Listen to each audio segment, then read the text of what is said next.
Hey guys, so this is a makeup tutorial showing you just eye makeup and eyebrows. I used no foundation, no blush on my face, no contour, and no highlighter this time, so that when you do put your mask on, it doesn't get in the way, so only your eyes and your eyebrows are visible.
go back to work by next week, and I really want to limit the level of contamination as much as possible. So I'm covering my ears and my hair. At least I limit the possibility of any contamination.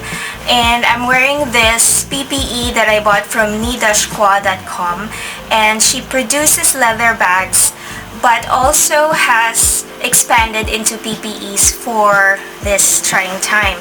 She has a lot of medically approved PPEs, and soon she will also be expanding to PPEs that are not really meant for medical people, but for people like me who want to use these adjustable free size suits for daily work. I hope that you guys stay safe, and I hope that you like this makeup.